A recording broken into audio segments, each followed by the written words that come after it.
it's your boy No Tail Ninja back at it again with another review, and apparently my hero is supposed to be ending in the next 5 chapters, so I'm not sure if they're counting this chapter, it's going to be 5 chapters afterwards, but it's supposed to end mid-August, so let's get into this chapter, which is a very somber chapter and ending for the Todorokis. And if you guys weren't here for my Boruto video, which some of you might not have been, I'm just going to be jumping into these chapter reviews from now on, so don't find it very jarring, I'm just giving you a heads up now.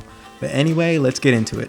So we open up the chapter finally seeing the aftermath of what happened to the Todorokis after their fight with Dabi. And we can see that Fuyumi and Natsuo are a little bit scarred up, but Rei is horrendously burned across their face, which is kind of retribution, I guess, for what she did to Shoto. But the person who got it the worst of all is our boy Endeavor, because he is completely bandaged from head to toe and he seems wheelchair bound at the moment. But what brings this unfortunate pairing together is actually to visit their long forgotten son and brother, that is Dabi / Toya Todoroki. And when I tell you Dabi's not looking good, it's not an underestimation because he is in what appears to be like this Evangelion looking armor, as he is apparently unable to speak only for short periods of time in the day, and he's slowly heading towards his deathbed. So this is the end of Toya Todoroki, which I gotta give the man props because he had a body that was not capable of handling heat at all, and the fact that he's even alive after the amount of heat he output with a level higher than Endeavor, it's surprised that he's not just, well, he was a skeleton. It's more of a skeleton, I guess.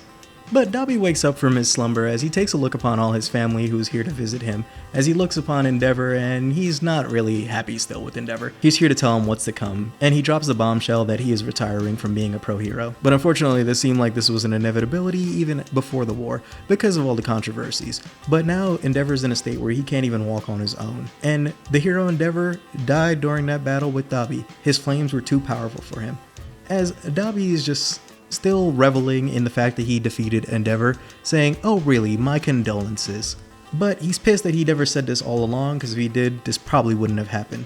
As Endeavor just accepts the fact that this is all his fault, as he says, "You're right, everything about me, Toya. After all, you were always watching me, and you wanted me to do the same, but I didn't." As he remembers all those moments in Toya's life where he was looking up to his father, but he never gave him the admiration that he wanted. And Endeavor tells him that he's been watching his incident video every single day.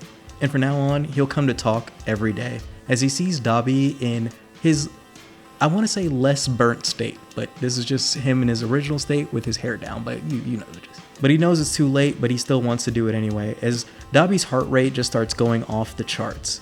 As the guards tell him that his heart rate is increasing and any more of this burden will be too big on him, so they're cutting it short for today. As Dabi looks upon the rest of his family, Rei, Natsuo, Fuyumi, as they want to make good use of the extra time Shoto gave to talk to him.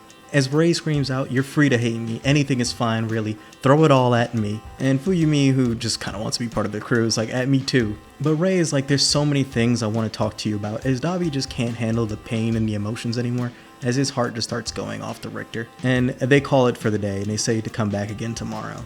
But Shoto has one thing he wants to ask Dabi, or Toya, and he asks him the thing that he's always wanted to know about his brother, and it's just simply, "What is your favorite food?"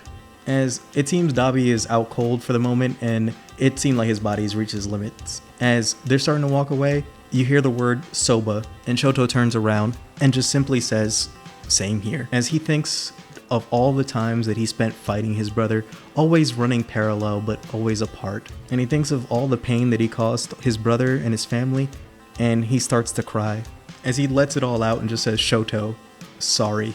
So we meet up with the family outside of the hospital after that emotional moment, and Natsuo just kind of gives it to Endeavor, not in a bad way, just basically being very matter of fact, saying that that's it for him after today. Him and his girlfriend are gonna go start a family, live together, they're gonna get married, they're gonna have no ceremony, and Endeavor will never meet her, as Endeavor is just accepting of his fate and says that's okay. And then Natsuo asks Fuyumi what she plans to do, and apparently she did quit her job, but she found a new job working with one of her students' mothers, and she really is supportive.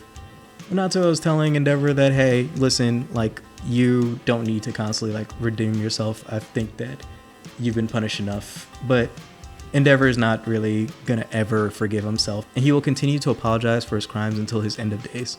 And he tells his family, "You don't have to watch me through it. I'll do everything I can to make sure that I'm the only one to blame. If there's a reason I survived, this might be it." And Natsuo looks at him and says, "This will be hell on earth." Endeavor's like, "I know, that goes without saying. I accepted that invitation to dance after all." As Natsuo is just shakes his head and is like, this might be the first time I ever thought you were cool. I need to take a breather after that. Alright. So we pick up with Shoto, who's going back to school, and they offer to give him a ride, but he's fine. Because he has his class with him after all, and he plans on walking his own path going forward to figure out who he wants to be. And Ray adds a little cheeky line, even if it's hell, as the rest of Endeavor's agency pulls up, and apparently they're here to pick him up, which I thought the guy in bandages was burned to death. I might be misremembering, but I'm positive Dabi burned him to death. But Ray tells him that someone's keeping an eye on them, as he sees a text from Hawks asking Endeavor how he's doing and if he needs to talk about anything or if anything's bothering him to hit him up. But we do get to see Hawks as he is now dressed in his nice suit talking to Lady Nagant, and he's surprised. Is like, hey, what, you're not leaving? Even though I said you're fine? And she tells him, no, I'm not leaving yet. The outside world still scares me. I may end up being used again. But Hawks has so many things for her to do.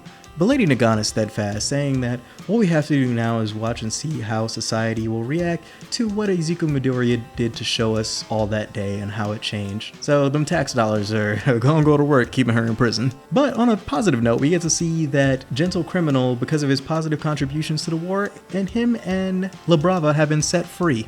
Will they be heroes? Will they go back to just being normal people? Who knows? But they are quite a bit of a powerhouse, so I think they would probably try to be pro-heroes. But Hawks looks down on his phone and sees he gets a text message from Endeavor saying that you must be going through a lot, being the new president of the Hero Safety Commission, still young but determined to make a change. So yeah, it appears Hawks is new leader of the Hero Safety Commission. I believe the other president was killed, which I thought she was just injured, but I guess she might have died. Or she might just be grievously injured, and Hawks is like their #1 agent and knows the Heroes Association back and forth, so, you know. But yeah, he's the new president. And how will this change things? As we get to take a look into the hospital room, as we finally get to see Spinner, and he's not in great shape, as the door creaks open and the chapter comes to an end. And another phenomenal chapter of MHA. But if you guys weren't here for my Boruto video, I'm going to explain this here too. I'm going to be doing like my overall thoughts and reviews on any important things that happen in the chapter on separate videos, just because it gives me more time to get these out, and it also gives me more like content to give you guys where I could go in more in detailed discussion and talk about highlights of the chapter and everything else like that. So if you guys are interested in that, stay tuned. I'll hopefully have that out by Saturday. But if you guys made it to the end, especially if you made it to the end, make sure to drop a boy a like and subscribe, because I think I'm only like 13 subscribers away from hitting 500. I mean, it's far from my goal, but I still have to hit something. But thanks again for all the support. Appreciate you guys. Stay safe, my ninjas. Stick tuned, and I'll see you in the next one. Peace.